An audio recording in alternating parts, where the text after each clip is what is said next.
যুদ্ধ হবে। রোম সম্রাট 1,00,000 রোমান সৈন্য প্রস্তুত করেছে। অস্ত্রে শস্ত্রে সজ্জিত হয়ে 1,00,000 রোমান সৈন্যকে তিনি রেডি করেছে মুতার রণাঙ্গনে মুসলমানের বিরুদ্ধে যুদ্ধ করার জন্য।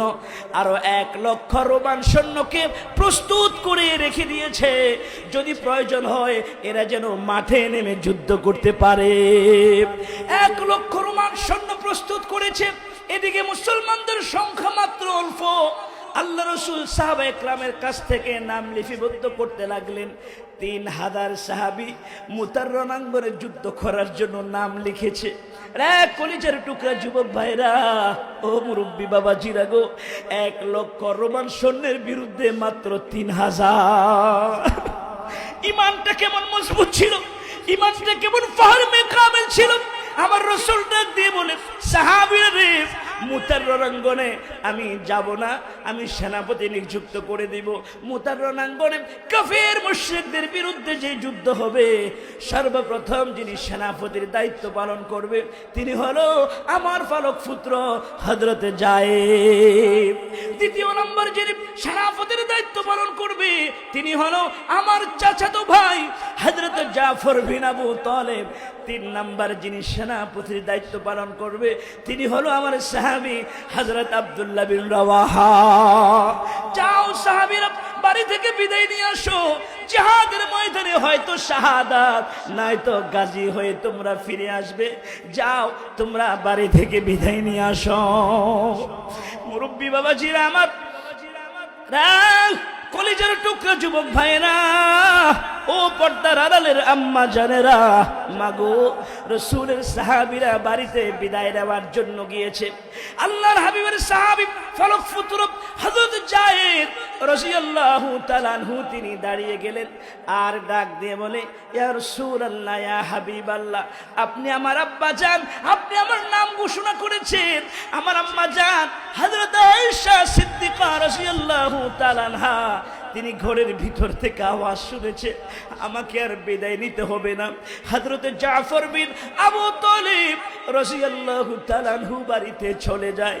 বাড়িতে যাইয়া বিবিকে ডাক দিয়ে মানে, আরে প্রাণের বিবি, জিহাদের ময়দানে যাব, আল্লাহ রাসূল আমাকে সেনাপতির দায়িত্ব দিয়েছে। বিবি গো, হয়তো আমি তোমার কোনো হক আদায় করতে পারি নাই, আল্লাহর ওয়াস্তে তুমি আমাকে ক্ষমা করে দাও। হযরত জাফরের স্ত্রী 2টি হাত আল্লাহর দরবারে উত্তোলন করে দোয়া করতে লাগলেন, আল্লাহ, মায়ের নবী রহমতুল লিল আলামিন আমার স্বামী হযরত জাফরকে জিহাদের ময়দানে যাওয়ার জন্য সেনাপতির দায়িত্ব দিয়েছে। আমি বারণ করব না, নিষেধ করব না। মাবুদ গো, তাকিয়ে দেখো, আমার স্বামী হযরত জাফরের ছোট ছোট নাবালেগ বাচ্চাগুলি আছে। আয় আল্লাহ, এই ছোট ছোট নাবালেগ বাচ্চাগুলির দিকে তাকিয়ে আমার স্বামী হযরত জাফরকে মুতার রণাঙ্গন থেকে গাজী বানিয়ে ফিরিয়ে দিও। হযরত জাফর রাদিয়াল্লাহু তাআলা আনহু বিবি যখন দোয়া করতে লাগলেন, বিবির মনোযোগ আকর্ষণ করার জন্য তরবারির উল্টো পিঠ দিয়ে মৃদু আঘাত করে বিবিকে ডাক দিয়ে বলে, প্রাণের বিবি রে, এতদিন দোয়া করেছো, আল্লাহ কবুল করেছে, আজকে তোমার দোয়া মালিকের দরবারে কবুল হবে না। তার কারণ হলো জিহাদের ময়দানে সেনাপতির প্রয়োজন হয় একজন। মুতার রণাঙ্গনে আল্লাহ রাসূল 3 জন সেনাপতিকে দায়িত্ব দিয়েছে। আমার আগে একজন আছে, আমার পরও একজন আছে। আমি জাফর যে মুতার রণাঙ্গনে শহীদ হয়ে যাব, তার মধ্যে বিন্দু পরিমাণ কোনো সন্দেহ না। যখন এই কথা বলেছে, হযরত জাফরের স্ত্রী জমিনের মধ্যে পড়ে গড়াইয়া গড়াইয়া কান্না আরম্ভ করে দিয়েছে। সন্তানগুলি আব্বু আব্বু বলে কান্না আরম্ভ করে দিয়েছে। হযরত জাফর বিবিকে ডাক দিয়ে বলে, বিবি রে, যে আল্লাহর জন্য জীবন দেওয়ার জন্য যাচ্ছি, আমার সন্তানগুলিকে ওই আল্লাহর রাস্তার উপযুক্ত করে দিও। সন্তানগুলি আব্বু আব্বু বলে ডাকছে। বিবি জমিনের মধ্যে পড়ে গড়িয়ে গড়িয়ে কাঁদছে। হযরত জাফর বিন আবু তালেব আল্লাহ এবং রসুলকে এত ভালোবাসে, স্ত্রী সন্তানের ভ্রুক্ষেপ করলেন না। সামি'না ওয়া আতা'না, রসুল বলেছে জিহাদের ময়দানে যাওয়ার জন্য তিনিও প্রস্তুতি নিয়েছে। মুরব্বী বাবাজিরা আমার, 3 নম্বর আমার রসুল যিনাকে সেনাপতির দায়িত্ব দিয়েছে তার নাম হলো হযরত আব্দুল্লাহ বিন রাওয়াহা রাদিয়াল্লাহু তাআলা আনহু। সবেমাত্র নতুন বিবাহ করেছে, আজকে ফুল সজ্জার রাত্র, বাসর রাত্র। যুবক ভাইরা রে, সাহাবায়ে কেরাম ইসলামের জন্য কি পরিমাণ ত্যাগ স্বীকার করেছে, কি পরিমাণ কষ্ট করেছে। আব্দুল্লাহ বিন রাওয়াহা বাড়িতে চলে গিয়েছে, বাড়িতে যাইয়া বিবিকে ডাক দিয়ে বলে, প্রাণের বিবি রে, বিবি আমার, কোরআনুল কারীমের তেলাওয়াতটা একটু বন্ধ করো, আমি তোমার স্বামী আব্দুল্লাহ বিন রাওয়াহা এসেছি, একটু কথা বলবো, তারপরে চলে যাব। বিবি রে, সবেমাত্র তোমার সাথে নতুন বিবাহ হয়েছে, আমি তোমার কোনো হক আদায় করতে পারি নাই। আল্লাহ রসুল আমাকে জিহাদের ময়দানে সেনাপতির দায়িত্ব দিয়েছে, তুমি আমার জন্য দোয়া করিও, আমি যুদ্ধের ময়দানে চলে যাই। সঙ্গে সঙ্গে আব্দুল্লাহ বিন রাওয়াহা রাদিয়াল্লাহু তাআলা আনহুর স্ত্রী ডাক দিয়ে বলে, প্রাণের স্বামী আমার, শুনেছি আপনি নাকি মদিনার এক নওজোয়ান তরুণ যুবক, সুদর্শন সুন্দর নওজোয়ান এক তরুণ যুবক। আমি মহিলা মানুষ, লজ্জার কারণে আপনার চেহারাটা ভালোভাবে দেখি না। প্রাণের স্বামী আমার, একটিবার ঘরের ভিতরে আসুন, আমি প্রাণ ভরে আপনার চেহারাটা দেখে নিব। হযরত আব্দুল্লাহ বিন রাওয়াহা রাদিয়াল্লাহু তাআলা আনহু তিনিও ডাক দিয়ে বলে, বিবি রে, আমিও শুনেছি তুমি নাকি মদিনার এক আনিদ্র সুন্দরী সুরুষী যুবতী নারী, যার লকব হলো হুরে মদিনা। বিবি, আমি যদি ঘরের ভিতরে প্রবেশ করি আর তোমার চেহারার দিকে যদি মায়া ভরা কণ্ঠে তাকাই, তাহলে প্রেম জমে যাবে, ভালোবাসা জমে যাবে। জিহাদের ময়দানে বীর বিক্রমে যুদ্ধ করতে পারবো না। বিবি রে, আল্লাহর ওয়াস্তে তুমি আমাকে ক্ষমা করে দাও, আমি জিহাদের ময়দানে চলে যাই। হযরত আব্দুল্লাহ বিন রাওয়াহা রাদিয়াল্লাহু তাআলা আনহুর স্ত্রী ডাক দিয়ে বলে, খোদার কসম করে বলি গো স্বামী আমার, আমি আপনাকে প্রেম নিবেদন করব না, আড়াল থেকে একটিবার আপনার চেহারাটা ভালোভাবে দেখে নিব, যেন কিয়ামতের দিন আমি আমার স্বামী হযরত আব্দুল্লাহ বিন রাওয়াহাকে ছিঁড়ে নিতে পারি। আব্দুল্লাহ বিন রাওয়াহা ডাক দিয়ে বলল, বিবি রে, এটাই যদি তোমার মনের আশঙ্কা আর তামান্না হয় যে আল্লাহর জন্য আমি জীবন দিতে যাচ্ছি রে, ওই আল্লাহ রব্বুল আলামিন কিয়ামতের ময়দানে তোমার আমার পরিচয় করিয়ে দিবে। জোরে কোন সুবহানাল্লাহ। সাহাবায়ে কেরাম জিহাদের ময়দানে যাওয়ার জন্য প্রস্তুতি গ্রহণ করেছে। আমার রসুল সাহাবায়ে কেরামদেরকে নসিহত করতেছেন, নসিহত করে সাহাবায়ে কেরামদেরকে বিদায় দিবেন।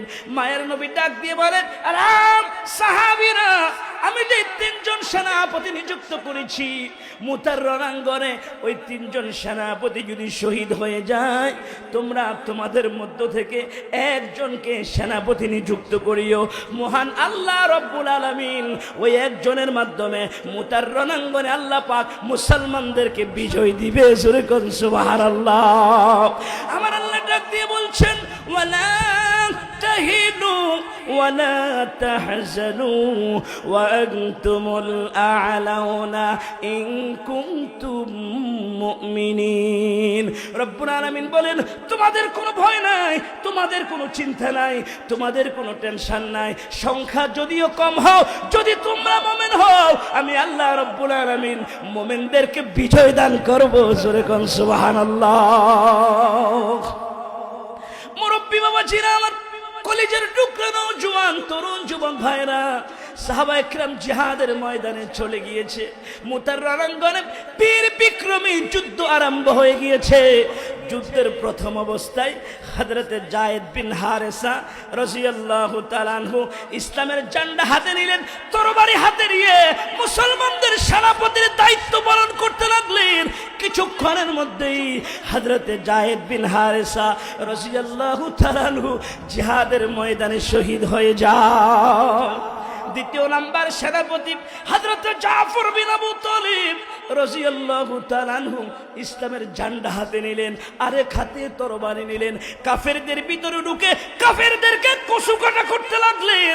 যতক্ষণ শরীরে শক্তি ছিল হযরত জাফর তাইয়ার রাদিয়াল্লাহু তাআলা আনহু একাই কাফেরদের বিরুদ্ধে লড়ে গিয়েছে।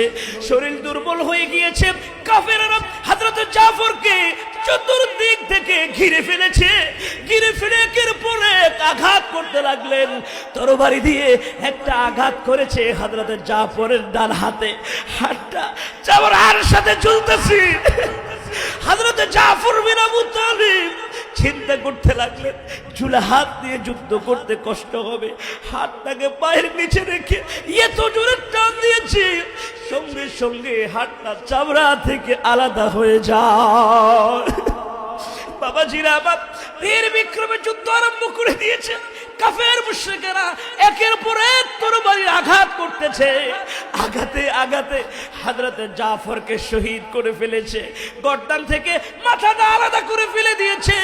হযরত আবু উবাইদা ইবনুল জাররাহ রাদিয়াল্লাহু তাআলা আনহু দূর থেকে নজর করলেন, ইসলামের ঝান্ডা উঁচুতে দেখা যায় না। না জানি হযরত জাফর বিন আবু তালিব জিহাদের ময়দানে শহীদ হয়েছে কিনা।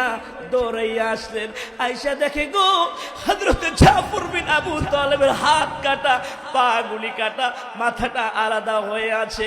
ইসলামের ঝান্ডাকে, ইসলামের পতাকাকে জমিনের মধ্যে পড়তে দেয় নাই, দাঁত দিয়ে কামড় দিয়ে উঁচু করে ধরে রেখেছে।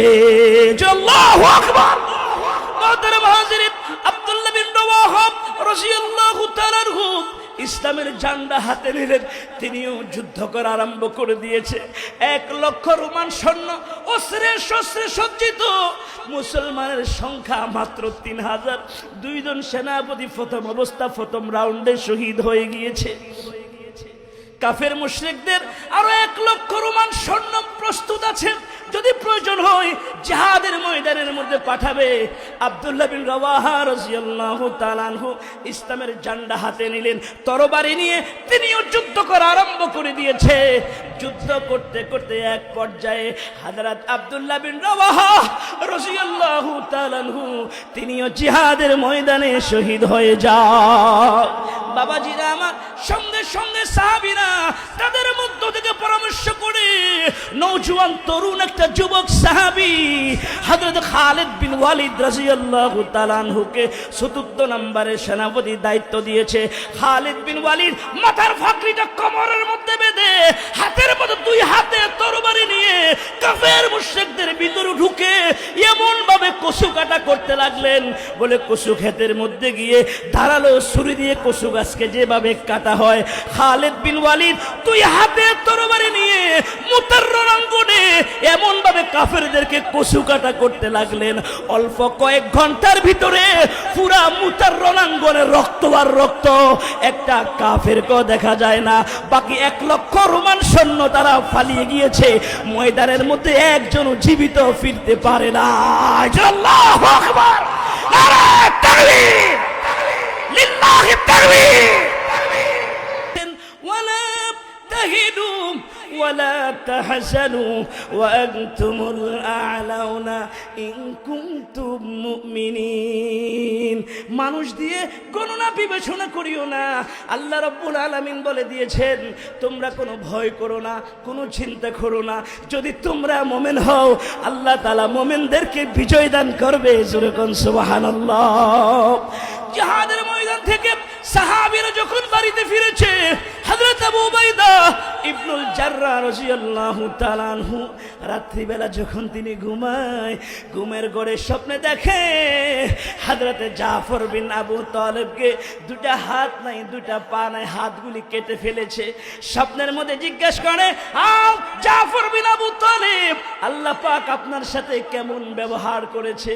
জাফর বিন আবু তালিব ডাক দিয়ে বলে, আবু উবাইদা, আল্লাহ পাক মহান রব্বুল আলামিন আমার হাতের পরিবর্তে, পায়ের পরিবর্তে আল্লাহ পাক জান্নাতের ঢানা লাগিয়ে দিয়েছে। ওই ঢানাগুলি দিয়ে আমি আল্লাহর জান্নাত ঘুরে ঘুরে বেড়াই। জোরে কোন সুবহানাল্লাহ। মুরব্বী বাবাজিরা আমার, শহীদী মৃত্যু হলো সহজ মৃত্যু। শহীদ যারা হয় কবরের মধ্যে মুনকার নাকির তাদেরকে সওয়াল করবে না, হাসরের ময়দানে তাদেরকে কোনো প্রশ্ন করা হবে না, হায়াতের জিন্দেগির কোনো হিসাব দেওয়া লাগবে না। আল্লাহ রাব্বুল আলামিন শহীদদেরকে বিনা হিসাবে জান্নাত দান করবে। জোরে কোন সুবহানাল্লাহ। শহীদ হওয়ার জন্য নিয়ত আছে তো ইনশাআল্লাহ। আল্লাহর রাহে যুক্ত করে আল্লাহর দ্বীনের জন্য যারা জীবন দিবে বিনা হিসাবে আল্লাহ তাদেরকে জান্নাত দান করবে। বলেন না সুবহানাল্লাহ।